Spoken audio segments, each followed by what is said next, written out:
Hello students, आज हम लोग लाइट चैप्टर का पार्ट 8 कवर करेंगे। ठीक है, इसके पहले की वीडियो में रिफ्रैक्टिव इंडेक्स हमने पढ़ा था और उसमें टू मीडियम्स का रिफ्रैक्टिव इंडेक्स हम समझ रहे थे। मतलब एक मीडियम का रिफ्रैक्टिव इंडेक्स दूसरे के रिस्पेक्ट में। ठीक है, second with respect to first और first with respect to second. ठीक है, अभी जब आपके सामने 3 मीडियम्स आ जाएँ, 4 मीडियम्स आ जाएँ या 5 आ जाएँ तो उस समय क्या करोगे। ठीक है, देखिए बहुत ही सिंपल है। पहले हम लोग 3 मीडियम का समझते हैं, फिर 4 का, और ये दोनों समझने के बाद आप बाकी का अपने आप ही समझ लोगे। ठीक है, एक बात हमेशा याद रखना कि 3 मीडियम्स अगर आपको दिए हुए हैं और 3 मीडियम्स, ठीक है, तो जो उसमें रिफ्रैक्टिव इंडेक्स होता है first with respect to third, वो दो रिफ्रैक्टिव इंडाइसेस का प्रोडक्ट होता है। ठीक है, तो देखो एक एक स्टेप यहाँ पे दिया हुआ है। अब जैसे समझो हमने 3 मीडियम लिए, पहला air, glass and second is water. ठीक है, लाइट रे यहाँ से एंटर कर रही है, यहाँ रिफ्रैक्ट हुई, फिर यहाँ रिफ्रैक्ट हुई। ठीक है, 3 मीडियम्स हैं, फर्स्ट, सेकंड एंड थर्ड। ठीक है, अब इसने क्वेश्चन में पूछा है कि find the refractive index of first with respect to third. First का थर्ड के रिस्पेक्ट में निकालना है, तो क्या करेंगे। अब देखो फर्स्ट 3 मीडियम्स के लिए 2 का प्रोडक्ट होगा, 2 रिफ्रैक्टिव इंडाइसेस का प्रोडक्ट होगा, और 4 मीडियम्स के लिए 3 रिफ्रैक्टिव इंडाइसेस का प्रोडक्ट होगा। ठीक है, तो आप सिंपली यहाँ पे 4 डॉट्स ऐसे बना लोगे। ठीक है, क्या करोगे, देखिए first with respect to third पूछा है, तो जो फर्स्ट है, जो सबसे पहले लिखा है, उसे सबसे पहले लिख दो और थर्ड उसे सबसे लास्ट में लिख दो। ठीक है, फिर उसके बाद दोनों के बीच में जो अगला रिफ्रैक्टिव इंडेक्स आ रहा है, अगला मीडियम आ रहा है, वो है मीडियम 2, वहाँ पे 2 फिल कर दो, हो गया। ठीक है, बहुत ही सिंपल है। ठीक है, अभी हमने 1 2 3 के नंबर्स के फॉर्म में समझा। अब air for A, G for glass and water W, इसके फॉर्म में भी देख लेते हैं। अगर उसने पूछा कि find the refractive index of air with respect to water, तो वो भी 2 का प्रोडक्ट होगा। एयर पहले लिखी है, वाटर लास्ट में लिखा है, तो एयर को पहले लिख लो। ठीक है, एयर को पहले लिख लो और वाटर को लास्ट में लिख लो। बीच में ग्लास आ रही है, दोनों में ग्लास फिल कर दो। बहुत ही सिंपल है। And vice versa. ठीक है, मतलब अगर water with respect to air पूछेगा तो वाटर यहाँ आ जाएगा, ठीक है, एयर वहाँ चली जाएगी, ग्लास ग्लास अपनी जगह रहेगा। ठीक है, बहुत ही सिंपल है। नेक्स्ट आगे बढ़ते हैं।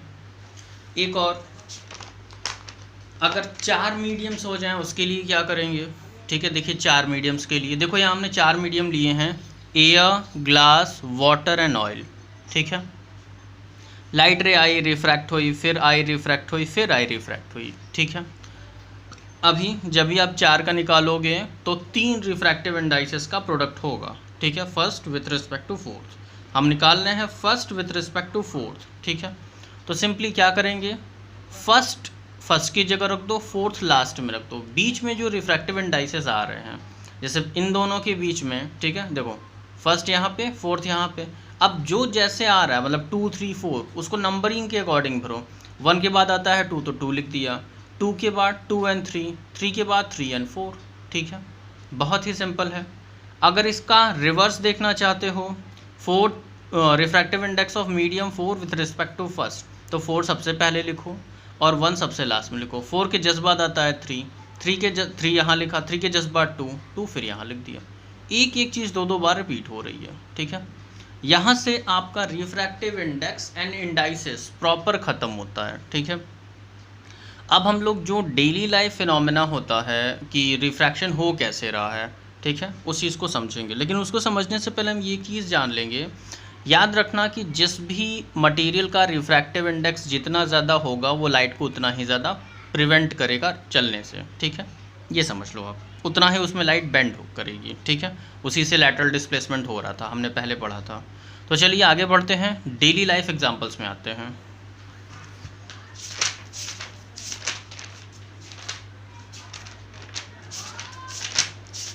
देखिए डेली लाइफ एग्जांपल्स, ठीक है, ऑफ रिफ्रैक्शन।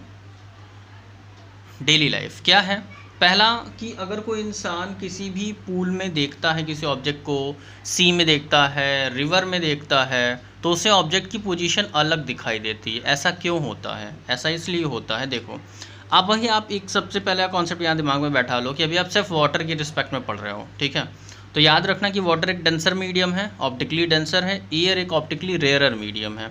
तो जब कभी भी लाइट रे वाटर से निकल के जाएगी तो वो क्या होगी, अवे फ्रॉम नॉर्मल बेंड होगी, ठीक है, पहली चीज़ ये। दूसरी, एक इंसान, ये बहुत ही इंपॉर्टेंट है, ठीक है, एक इंसान की आँख ही तय नहीं कर पाती कि लाइट किस डायरेक्शन से आ रही है। उसको जिस डायरेक्शन से आती हुई लाइट दिखती है वो समझ लेती है कि उसी डायरेक्शन से लाइट रे भी, मतलब लाइट उसी डायरेक्शन से आ रही, आँख ही नहीं समझ पाती कि बेंडिंग हुई है या नहीं। उसको जो ऑब्जेक्ट जैसा दिखता है, ठीक है, वो उसको उसी की एक्चुअल पोजीशन मान लेती है। ये इंसानी आँख की आदत होती है, ठीक। तो चलिए अब देखो, जैसे यहाँ पे, ठीक है, हमें मालूम है कि जब कभी भी लाइट रे जब तक किसी ऑब्जेक्ट पे नहीं पड़ती और वहाँ से रिफ्लेक्ट होकर हमारी आंखों पे नहीं पड़ती तब तक हमें ऑब्जेक्ट दिखाई नहीं देता। फिर से समझो, जब तक लाइट रे किसी ऑब्जेक्ट पे, मान लो सनलाइट इस मछली पे, इस फिश पे पड़ी, इस फिश से रिफ्लेक्ट होकर के हमारी आंखों में पड़ी, तभी हम इसको देख पाएंगे। अब यहाँ पे हो क्या रहा है देख लो। मान लो एक ऊंचाई पर एक इंसान खड़ा है, पूल में या लेक में या कहीं पर भी पानी में, ऐसा एक फ़िश है, ठीक है। फ़िश की बॉडी से एक लाइट रे हम निकाल रहे हैं, होती इनफाइनाइट है बट इनफाइनाइट को रिप्रेजेंट नहीं कर पाएंगे, ठीक है। तो एक लाइट रे यहाँ से निकली, अवे फ्रॉम नॉर्मल बेंड हुई, जाना उधर चाहिए था, अवे फ्रॉम नॉर्मल बेंड हुई। अब इंसान को लगेगा कि लाइट रे इधर से कहीं से आ रही है, तो उसको फ़िश यहाँ दिखेगी। ये एकदम सिंपल सा कॉन्सेप्ट है, ठीक है। लाइट रे आई, यहाँ पे बेंड हुई और यहाँ से बैक में इधर निकल गई, ठीक है। तो एक्चुअल पोजीशन फ़िश की ये थी, यहाँ थी, बट हमें अपरेंट पोजीशन यहाँ मिली, ठीक है, इस जगह पे। Second case, pool appears to be shallow. जो बच्चे पूल में मतलब जाते हैं, अभी आप गर्मी के मौसम में अक्सर जाते हो समर कैंप्स पे और ऐसा एंटरटेन करने, तो उन जगहों पर आप जो बच्चे पूल में नहाने जाते हैं, ठीक है, ऐसा मतलब सिर्फ नहाने नहीं जाते, एंजॉय करने भी जाते हो, ठीक है, वेल, तो वहाँ पे क्या है कि आपको, बच्चों को ये देख लगता है कि मैं डाइविंग कर लूँगा, ठीक है, मैं अंदर जंप कर जाऊँगा, ये गहरा नहीं है, बट ऐसा होता नहीं है। पूल कभी कभी गहरा भी होता है, ठीक है, डीप भी होता है।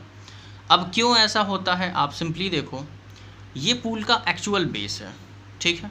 मान लो दो लाइट रेज यहाँ से निकली, एक बच्चा है साइड में बैठा, यहाँ कहीं से देख रहा है, ठीक है, या कोई एक इंसान है साइड में बैठा, यहाँ कहीं से देख रहा है। लाइट रेज आई, यहाँ पे बेंड हुई, ठीक है, उसकी आंखों में पड़ी। अब उसकी आंखों को ये बेंडिंग नहीं समझ में आ रही, उसको ये सिर्फ ये लग रहा है कि लाइट रे यहाँ से कहीं से आ रही, थोड़ा पहले से, यहाँ था, यहाँ से आती हुई दिख रही है, और ऐसा ही उसे पूरे सरफेस पे दिख रहा, तो पूरा का पूरा सरफेस उसे यहाँ से ऊपर दिखाई देगा, यहाँ से यहाँ दिखाई देगा, ठीक है, इस तरफ। तो इस वजह से उसे लगेगा कि ये पूल गहरा नहीं है, बहुत ही शैलो है, ठीक है। एक्चुअल पोजीशन उससे ज़्यादा नीचे है, अपरेंट पोजीशन आपके सामने है, ठीक है। एक चीज़ और, जो पेन या पेंसिल हमें पानी में या ऑयल में ब्रोकन दिखती है, ऐसा क्यों होता है, देखिए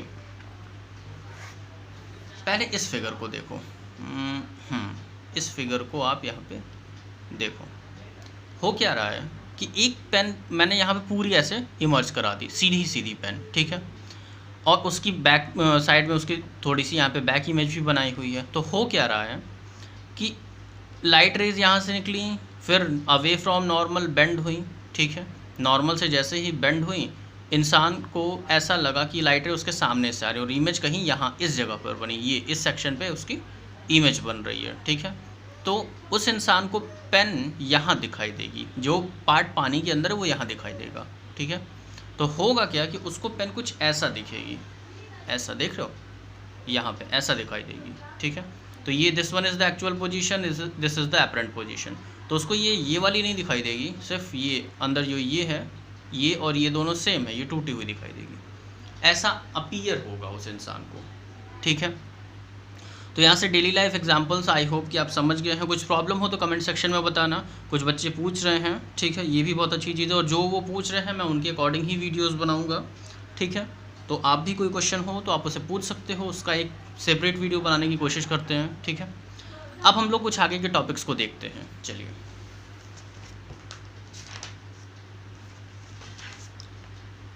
अभी आप लेंसेस को समझ लो, ठीक है। अभी हमने मिरर्स समझे थे, ठीक है, लेकिन रिफ्रैक्शन में लेंसेस को समझना बहुत ही ज़रूरी है।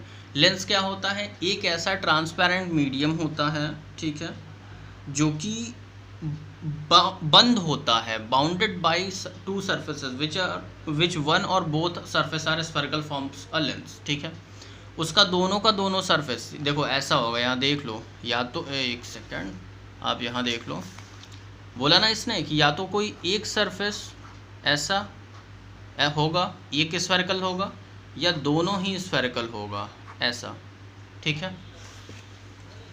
तो वेल हमें जो यहाँ पढ़ने हैं हमें वो जान लेने चाहिए। पहला है convex lens, second is concave lens. ये दोनों कॉन्वेक्स मिरर और कॉनकेव मिरर दोनों से एकदम अपोजिट है, एकदम डिफरेंट है, ठीक है। देखो कॉन्वेक्स लेंस यहाँ आपके सामने पड़ा है, इसकी आदत क्या होती है, लाइट रेज आ रही हैं, ये कन्वर्ज कराता, तो इसे कन्वर्जिंग लेंस कहते हैं। वहाँ क्या था, कॉन्वेक्स को यहाँ पे कन्वर्जिंग कहा गया, कन्वर्जिंग लेंस, और वहाँ पर कॉन्वेक्स को डाइवर्जिंग मिरर कहा गया था। अगर आपने पहले की वीडियोस देखी होगी तो आपको समझ में आएगा, ठीक है। इसकी स्पेशलिटी होती है कि मिड में थिकर होता है, एजेस पे थिनर होता है, ठीक, और ये लाइट रेज को कॉन्सेंट्रेट कराता है, ठीक है। सेकंड, कॉनकेव लेंस क्या करता है, कॉनकेव लेंस बीच में पतला होता है एंड एजेस पे थिकर होता है, ये डाइवर्ज कराता है, और वहाँ पे लेंस, ठीक है, लेंस, और वहाँ पे कॉनकेव मिरर क्या कराता था, वो कन्वर्ज कराता था। तो बस ये छोटा सा डिफरेंस है, आपको समझना है, ठीक है। तो यहाँ से आपकी क्लास आज की ओवर होती है, ठीक है। बाकी की बातें नेक्स्ट वीडियोस में करेंगे।